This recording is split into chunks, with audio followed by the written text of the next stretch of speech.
Welcome to Saturdays at 7, Christian Scholars Review's conversation series with thought leaders about the academic vocation and the relationship that vocation shares with the church. My name is Todd Ream.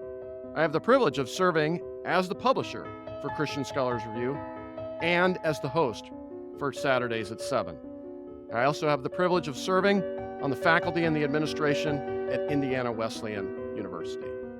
Our guest is Peter Harrison, Professor of History and Philosophy Emeritus at the University of Queensland and a Professorial Research Fellow at the University of Notre, Australia. Thank you for joining us. Thanks, Todd. It's a pleasure. I'm looking forward to our conversation. All too often, the popular narrative concerning the relationship shared by Christianity and modern science is the two are adversaries, existing in a history of conflict. A review of your work dating back to some of your earliest efforts, such as The Bible, Protestantism, and the Rise of Natural Science, published by Cambridge University Press in 1998, indicates you may have a understanding that's more complicated than that. When peering into the origins of this relationship, what, if anything, might surprise individuals for whom the conflict narrative is one that's assumed to be true? Yeah, well, basically, the fact that the conflict narrative is false, I think, would be a surprise to people. That the fact that, science and religion have not been, throughout history, typically opposed to each other, and that it's not the case that that religion or Christianity has tempted to suppress scientific ideas.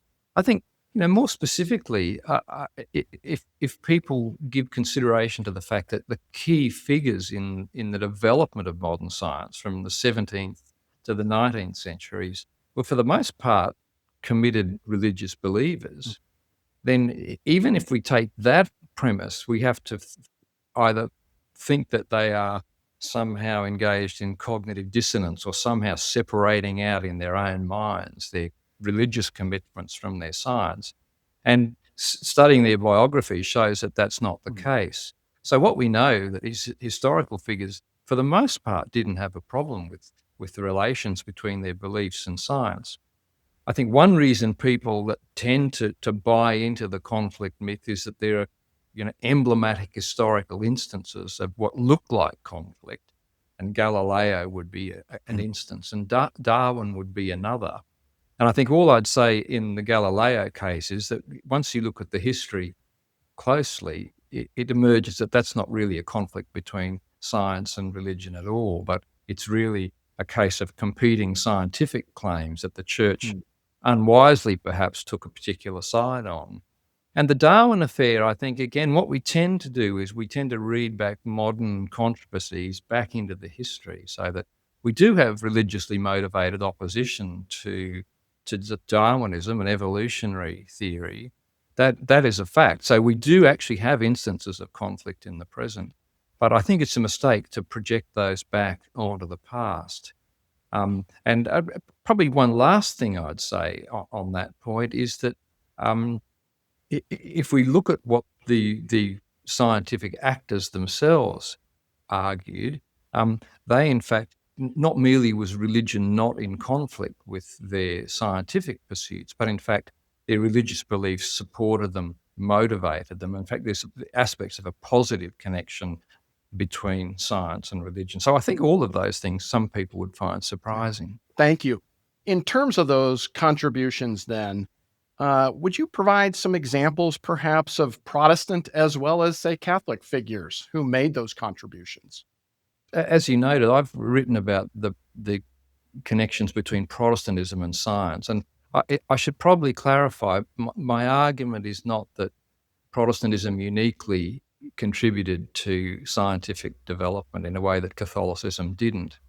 I think part of the reason for that is if we think about the origins of Protestantism is originally, it emerges from within a Catholic context. And the polarization between Catholics and Protestants comes after the Protestant Reformation, so that there are elements of Christian thought common to both Catholicism and Protestantism. But nonetheless, I think Protestantism does have a kind of desacralizing tendency, I would argue, that we see in a number of aspects of Protestantism. And there are elements of Protestantism's attempt to desacralize the world that proved to be congenial to the emergence of modern science. But to speak more broadly across the traditions, I think, a key concept would be the idea that there are laws of nature, which we tend to take for granted, but turns out to be a very modern idea.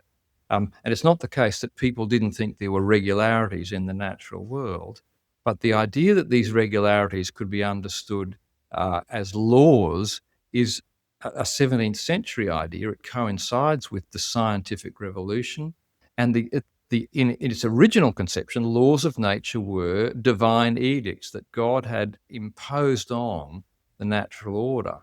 And so there's a sense in which, insofar as the conception of laws of nature is fundamental to our modern scientific worldview, that worldview rests on what was originally a set of theological assumptions about how God operates in the natural world. So that's one example of how religious ideas underpin the scientific endeavour. We can also say that religious considerations motivated individuals. And this goes back to the first point, that certain figures in the scientific revolution argued that their religious commitments were precisely the things that motivated them to study the natural world, because in doing so they were uncovering aspects of God's creation. And perhaps the last thing we can say is that the whole notion of experimental science as a socially useful and legitimate enterprise originally rested on a set of religious assumptions about science, that science was really a way of embodying the injunction to love our neighbours, that science could actually improve human welfare. And historically, in the 17th and 18th centuries, science was thus presented as a kind of moral project, a moral and religious project, one that was intended to improve human welfare in a way that answered to the biblical injunction to love our neighbours. By challenging the conflict narrative then, and bringing these kinds of contributions that you're talking about closer to the surface or closer to the front of how we understand this relationship between science and religion, in what ways do you believe that, for example, human flourishing and our understandings of the contributions that science can make would be clearer or perhaps even more pronounced? So there are complications within the complications, I think, Todd. So I think one thing you might say is, and this is a kind of this might introduce the possibility of an element of critique. We might say that the particular conception of human flourishing that emerges out of an understanding of science as an embodiment of the Christian virtue of charity actually leads to a particular conception of human flourishing. And you might say, at an extreme, the marriage of science and a conception of human flourishing leads to an emphasis on material welfare. And so, I suppose what I'm trying to say here is that we tend to construct these relations between aspects of, say, Protestantism and the emergence of modern science as largely positive. But we can say that there's the possibility of certain downsides to this tight marriage if it impinges on our conception of what genuine human flourishing consists in. And I think the extreme version of that, I'm not attributing this directly to Protestant thought, but the extreme version of this is the kind of transhumanist, post-humanist visions that look to the technological perfection of human nature.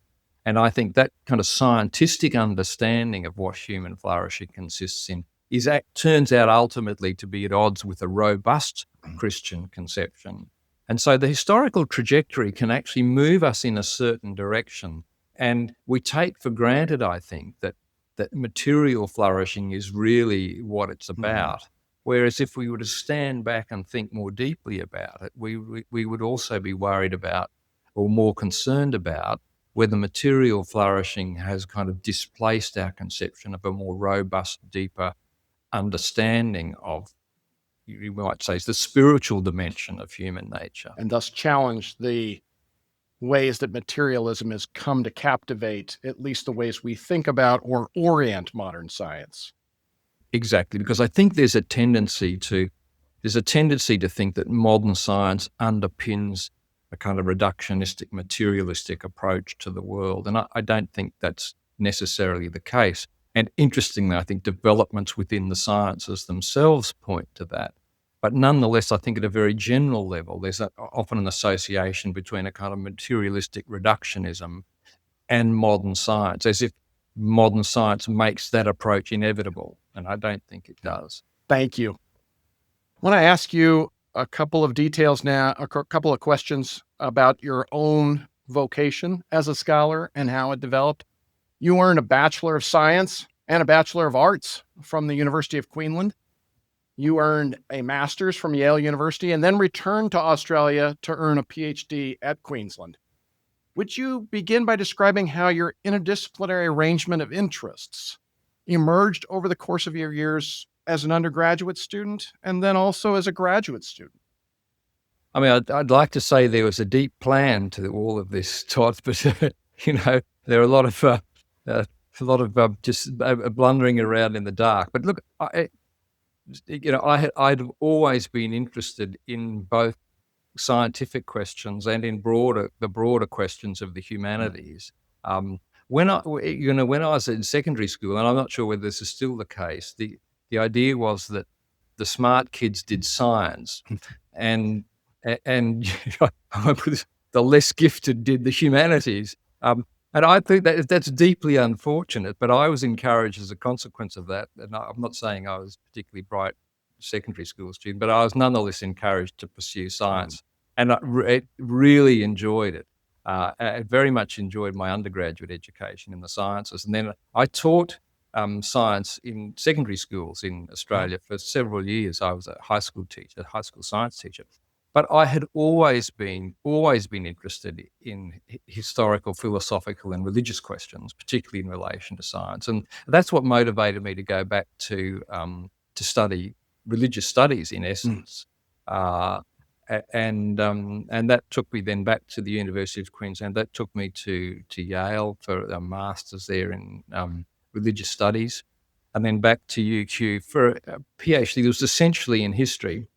So I was meandering around, but I'd always had this broad range of interests and was fortunate that I was able to pursue them. In terms of how, for example, the University of Queensland was organized and Yale University was organized in terms of its disciplines and then subdisciplines, how did you manage to navigate these university structures in order to obtain the education you did and nurture these interests? Yeah, it's a good question. I mean, I think the disciplinary structures of our universities tend to militate against working across the disciplines, and I think that's an inevitable consequence of the high degree of specialization that characterizes our discipline and the different disciplinary formations. I was really fortunate when I was studying science at UQ. They introduced a history of science course, a year-long history of science course, which I was able to undertake. And I had a very indulgent lecturer in zoology who allowed me to work on an independent thesis on evolution and ethics. And this was in the context of a science degree. So UQ at that time was very open to these kinds of interdisciplinary possibilities. I think less so now. And when I went to Yale, I was struck by the fact that I was there at a time. Some of you listeners may know George Lindbeck was in place then, and Hans Frei, who was the person who I was interested. And they were both quite influential in terms of their theological approach. What I learned there was that theologians, in a sense, have to be interested in everything. That they need to be on top of developments in the sciences and sociology and so on. And so theology is, in a sense, I think, demands a level of interdisciplinarity. And then, as I say, I went back to UQ and I did, studies in religious studies there, but essentially historically oriented. Yeah. So to go back to your question, I think the disciplinary structures can make it challenging to do the connections. And I do think it's important to operate out of a disciplinary framework. I don't think you can succeed in modern academe unless you can identify yourself with, a particular discipline. And I tend to identify myself now with history and philosophy. And so my approach to the science and religion questions, I think, it comes out of those disciplinary arrangements. And I think if you're doing science and religion, it's important to do that. But again, to go back to your question, I think, one of the issues confronting us is that the really big questions that confront us can't be answered from within a single disciplinary framework. And you either have to try and get your head around different disciplines, or you have to work collaboratively with people in order to get, the necessary range of perspectives for the problems that confront us. And I think that to go back to your previous question about human flourishing, I think that's a relevant consideration. If you take human flourishing from a very narrow perspective, say science or medicine, you're only looking at part of the problem. Thank you. You mentioned Hans Frei and George Lindbeck. You also mentioned a particularly charitable or generous lecturer in zoology at the University of Queensland. Were there any other sort of mentors that helped guide your interests and help you sort of navigate these worlds in which you were striving to live? Yeah, look, I think there are lots of people to whom I feel indebted. My PhD supervisor, who's a historian still working at University of Queensland, Philip Armand, his name is, he was a great inspiration, had a terrific work ethic, and I learned a lot from him about how to write and how to do research. And he's still a close friend, and I see him every week. We have conversations about his various writing projects.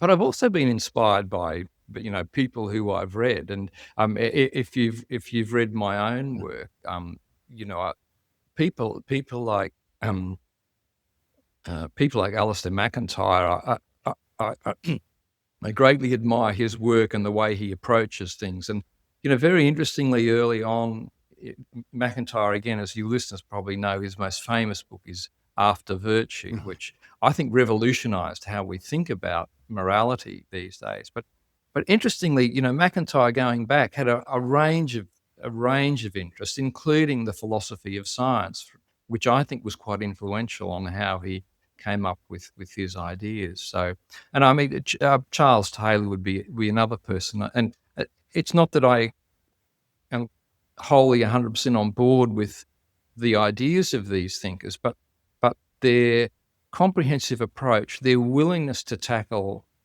significant questions that I think are of great importance, I found that their work quite inspiring. Thank you. As you look back over the arc of your career, as well as now consider people who also inspired you, from whose work you drew in your own, what advice would you offer to graduate students in particular whose interests don't exactly fit within one particular disciplinary or subdisciplinary area? I'm reluctant to dispense too much advice, Todd, but partly because I think people's individual circumstances are unique in certain respects. And so I'm not sure I can generalize too much from my own experience to generic advice. But and the other thing, I think that the situation facing grad students now is very, very different from when I was a grad student. And as I say, I think I've been very fortunate in the opportunities that have presented themselves to me. But your point about, if you don't find yourself quite fitting into the narrow disciplinary confines, I'd say terrific. That's great. I think push on in your own direction. The key thing, though, I think, is that it's really crucial to stay in touch with where the current conversation is. Otherwise, you just don't have a point of connection with the current discourse. So I think it's really a matter of, resisting the current fads and fashions. And as a historian, I'm acutely conscious of these.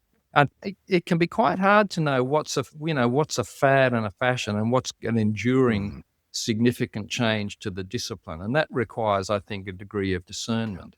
So I guess my advice would be, steer a course between the fashionable that everybody is doing, and being so idiosyncratic that you're not in contact with that conversation anymore. But I think working across the disciplines is a way to do that. And if you can speak to audiences in different disciplines, and that's a great attribute to develop. Thank you.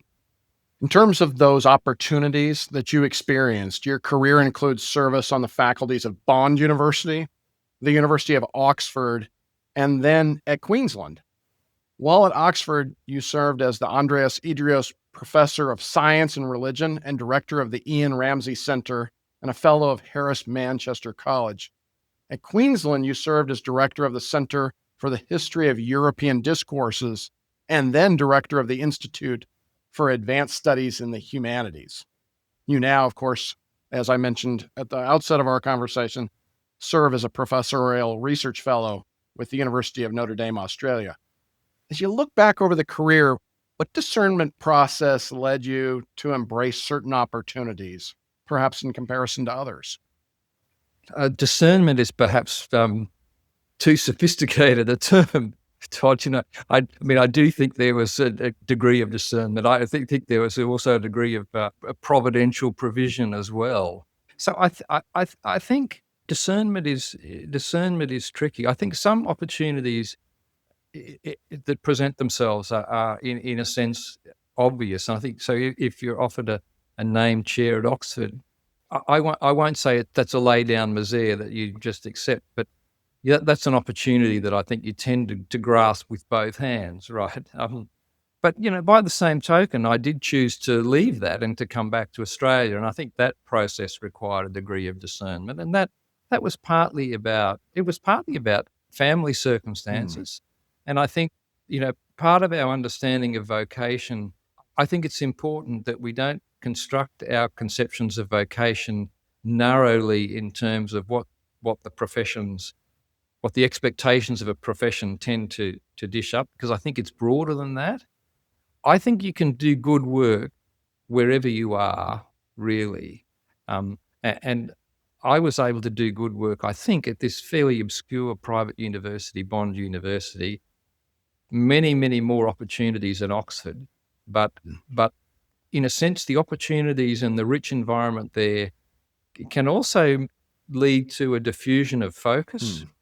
So although I think I was able to do some good work at Oxford, I think I did even better work when I came back to Australia. So that's part of it.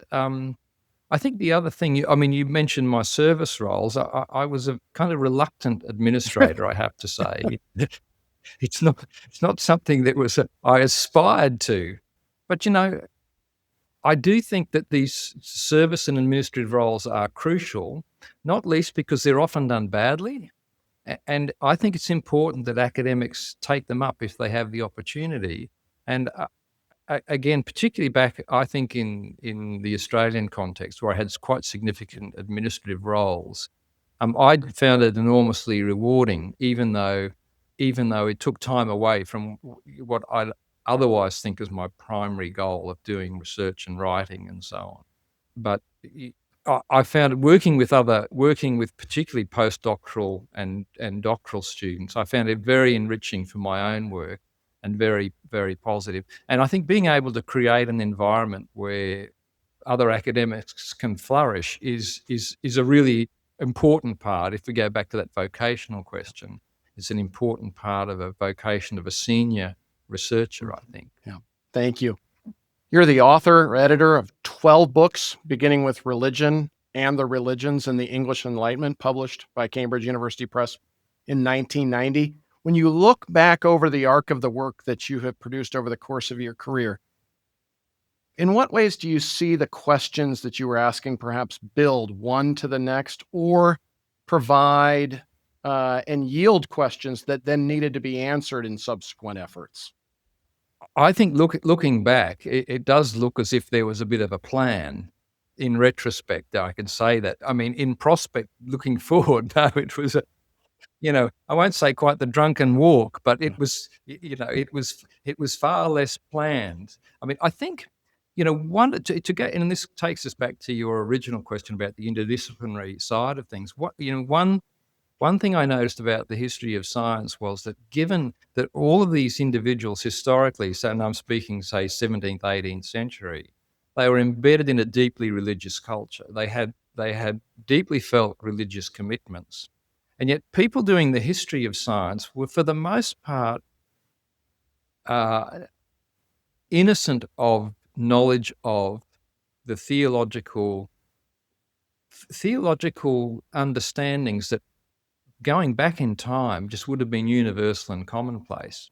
So my thought was that the history of science really needed people who were theologically and religiously literate to do that history, and that would bring an added dimension to the history of science. And I think that's true.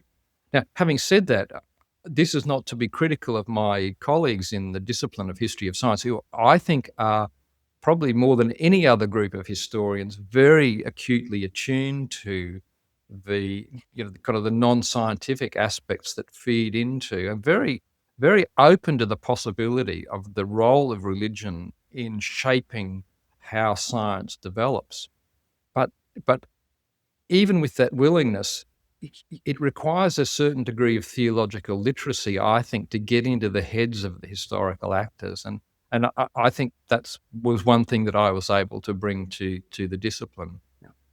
But to go back to the broader question, one way I think things have linked up. My PhD dissertation, which was published as Religion in the Religions in the English Enlightenment, was really about how the modern concept religion emerged in the early modern period. So before then, we don't have a strong idea of there is a generic thing, religion, and there are historical religions that we understand in terms of their beliefs and practices. So that first book was about how the idea of religion emerges and how it shapes the way we think now, and to some extent, how holding on to that concept distorts our understanding of the past, but also distorts our understanding of other religious cultures to some degree, because they don't tend to subscribe to that Western conception. And as I worked in the history of science, I realized that the same was true for our modern conception of science, that it too was a relatively modern construction that tended to distort our understandings of pre-modern engagements with nature, and also the way in which other cultural traditions have engaged with the natural world. So it was clear that there was a pattern developing, that conceptual history, the history of the concepts that we use to understand, especially religion and science, if we look at these critically, or if we understand how they emerged historically, it gives us a real insight into the present relations between, say, science and religion, or the present relations between the so-called religious traditions. So, as I say, providentially, it turned out that there was a kind of master plan that started with, historically looking at this concept religion and applying that approach to other aspects of Western history, which is to say that once we understand that things that we tend to assume are generic, universal aspects of human culture, like science and religion, once we understand they have a history, it gives us a new way of understanding them. Yeah. Those efforts then, however formal or informal the plan may have been, then garnered a considerable number of fellowships and honors, including the 2019 Bampton Lectures at Oxford, a Dilworth Fellowship at the Institute for Advanced Study in 2005, and then, of course, from 2010 to 2011, you were the Gifford Lecturer that year at the University of Edinburgh. Those efforts were eventually published as The Territories of Science and Religion by the University of Chicago Press. Would you offer an overview of the argument you sought to offer in those lectures and then in that book? Yeah. So look, I should say that it was such an honor to be asked to do the Gifford Lectures. I couldn't have believed in my wildest dreams as a young graduate student that I'd ever be asked to do the Gifford Lectures. But you think the list of names of people who've done those lectures is really very, very impressive. So I was so delighted to be able to do that. And I think one of the things that being asked to do a lecture series enables you to do, or prompts you to do, is to try and present your work in such a way that it'll actually be comprehensible to, I won't say a well-educated general audience. And so that discipline, I think, was important for both the Gifford Lectures and the Bampton Lectures, because it made me acutely conscious of the question of audience, which I think is really important for writers. Think about who it is you're trying to appeal to. Who do you want to convince? And how are you going to make your arguments comprehensible to them? But to go back to your question about the general argument, look, in a sense, I've kind of outlined the broad parameters of that. It's the territories of science and religion. And the premise of the book, which I set up at the beginning of the lectures, is, if a historian were to try and argue that there was a conflict between, say, Israel and Egypt in, say, the 16th century, no one would take that seriously because the entities Israel and Egypt didn't exist then. So the geography was there, right? And so there's no problem with that. In one sense, they're real, but they're not real in the sense of there being a discrete entity Israel and a discrete entity Egypt that can have that kind of relationship, because they were both part of the Ottoman Empire then. And the argument was that our modern concepts, science and religion, are like that. If we argue that there's some sort of conflict between science and religion in the past, we're making the same category mistake that a historian would make if they argued about the past conflict in the 17th century between Israel and Egypt. As I say, it's not that the territories aren't there, but they're not understood in such a way that can give rise to conflict. And so the broad argument is, well, let's have a think about then how did people conceptualize religion and science? And not merely that. I think the issues are not merely antiquarian, but what does it say about their present relationships? And again, we can think about the history of Israel's relations to its neighbors is really a function of a set of quite distinct historical contingencies in the present. And I think the same is true for science and religion. And it's also the case, I think, that thinking about how people conceptualize these activities in the past can help us ask questions about whether we've got it right in the present, and whether there might be ways in which we can think about the boundaries as they presently exist, because they're not set in stone. They're the development of historical process and of human decisions. And that means that they can change. Thank you. Your most recent book, then, one which many scholars have argued is your most ambitious and in turn important book to date, is Some New World: Myths of Supernatural Belief in a Secular Age, published by Cambridge University Press in 2024. Would you offer an overview of the argument that informed that work? And then in what ways, perhaps, did you need to wrestle with some of the questions in previous works before you could get to this one? Yeah. It took a long time for me to write this one, Todd, and it's partly, as you say, wrestling with questions from the previous book. So it does build on the approach of previous books, which looks at how the concepts that we currently take for granted shape, our view of really crucial things, and religion would be one. So what we tend to think about religion is that religion involves belief in the supernatural. That's a pretty standard view. And I think part of what's crucial about that is that modern naturalism, which tends to be the dominant paradigm, I think, in academe, denies that there is a supernatural realm. Or what it does is it says that when we seek knowledge, we need to bracket out any reference to the supernatural. So the book is really, there are a lot of moving parts, but a key aspect of it is to look at the development of our modern conception of belief and look at the development of our modern conception of the supernatural. And the basic argument is that, as with the previous books, our modern idea of belief doesn't map directly onto, say, the idea of belief that the first Christians had. It doesn't map on to how those in other, say, traditional religions in particular, understand what it is that they're on about. And so too, the idea that of a natural realm that's discrete or distinct from the supernatural realm, that's distinct from the natural realm, such that, and that the natural order has its own completely independent way of operating, such that, for example, if God is to act in the natural world, it has to be in terms of a kind of intervention or a contravention or a violation of that intrinsic natural order.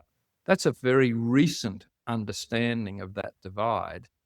And if we look back in the past to how people divided the territory of reality and understood God's relation to the world, they didn't tend to understand it in terms of this disjunction between the natural and the supernatural. And so in relation to that distinction, then, modern naturalism itself requires that we have that disjunction. But when we examine the roots of that disjunction, we find that it's a set of theological distinctions. And, ironically then, there's a kind of ironic aspect of this, that modern naturalism ends up reinforcing a set of theological assumptions that it probably wouldn't want to own up to if it really knew what it was doing. And brought clarity to that and understood it. Yes, thank you. Before we run out of time today for our conversation, I want to ask you now, as a scholar who pursues an interdisciplinary arrangement of interests and questions, how have you come to understand and perhaps even define the academic vocation? What is its end or the good? And what practices have you found critical to nurturing it? Yeah, it's a good question, Todd, and it's one I'm still coming to terms with. I think the second part might be easier than the first part. So let me speak to that. Well, if we're talking about the virtues, I think charity actually, as the pinnacle of the virtues, charity doesn't get much of a run in discussions of the either intellectual virtues or the virtues of the academic profession. But I actually think it's crucial, and it's crucial because I think it's important, especially when you're dealing with people you disagree with, to construct their arguments in the best possible light, to treat them as human beings who, rational human beings who have something important to say. And I think there's a way of responding to people with whom you disagree that I think is appropriate and often not on display in the academic context. I also think another part of charity is properly acknowledging the sources to which you're indebted. And I think all of us, particularly if we, as I do, range widely chronologically and in a disciplinary sense, we accumulate numerous debts. And I think it's really important to acknowledge those debts. So perhaps gratitude is another aspect, so charity and gratitude. And if I were to add another one, I would say what for Augustine famously was a vice, and that is curiosity. Or let me perhaps give a more positive valence. Perhaps it's wonder. But I think, following the questions to, being curious, particularly what I found, studying historical documents is that when you read things that are puzzling, you can either just dismiss them as idiosyncrasies, or you can say, well, what's actually going on here, and I think treating people in the past as, again, treating them charitably as agents who are just as intelligent and sophisticated as us, and when they seem to hold weird beliefs, that's really something that's worth following up. So I think a kind of curiosity about things that would otherwise we would tend to dismiss out of hand can often lead to very fruitful historical insights. So there's some of the things I would say about academic virtues. The question of vocation, I think, is, as I said, it's one I've struggled with, partly because I think in an institutional setting, you always find yourself answering to the criteria of what counts as a successful academic career.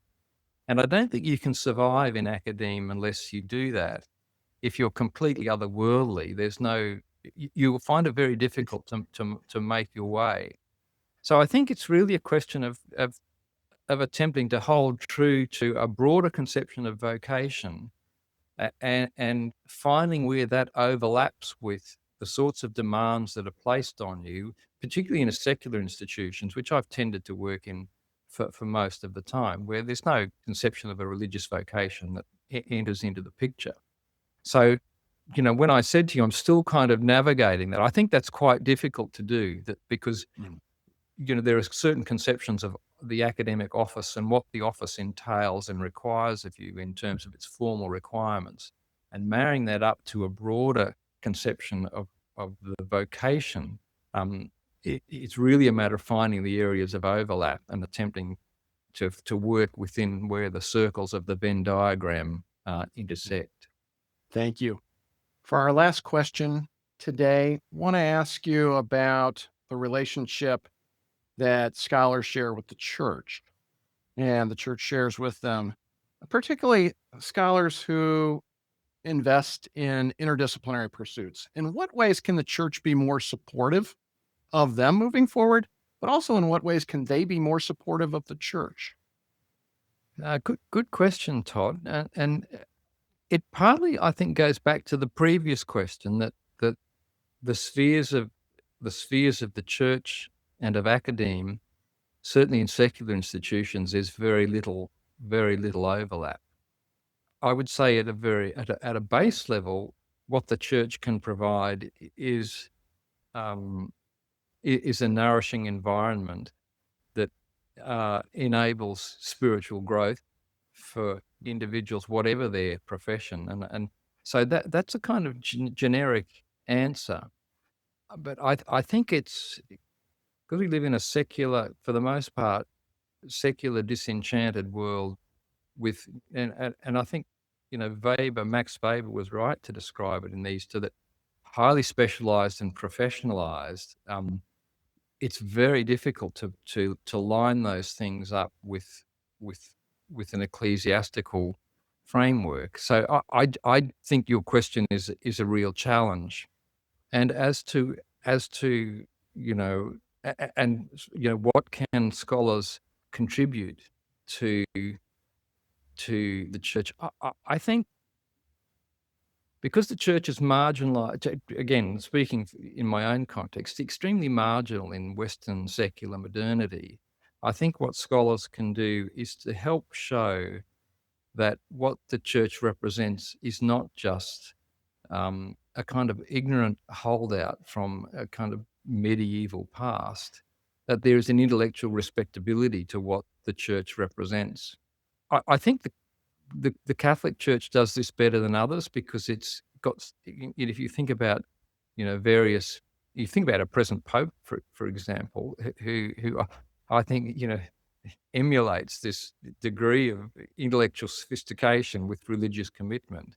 But, the Catholic Church also has movements like the Jesuits, who traditionally have always been very strong on education. And I think that this is where I think the Catholic Church has something to show the Protestant traditions, where it's not as clear that there's such a strong tradition of intellectual commitment in the Protestant traditions as there is in Catholicism. And I think the hierarchical structure of Catholicism lends itself to that in a way. So again, I think it's a challenge especially for how Protestant churches might better align themselves with the idea that what they represent has considerable intellectual substance and a long history of that. Thank you. Thank you very much. Our guest has been Peter Harrison, Professor of History and Philosophy Emeritus at the University of Queensland and a Professorial Research Fellow at the University of Notre Dame, Australia. Thank you for taking the time to share your insights and wisdom with us. Thanks, Todd. It's a great pleasure.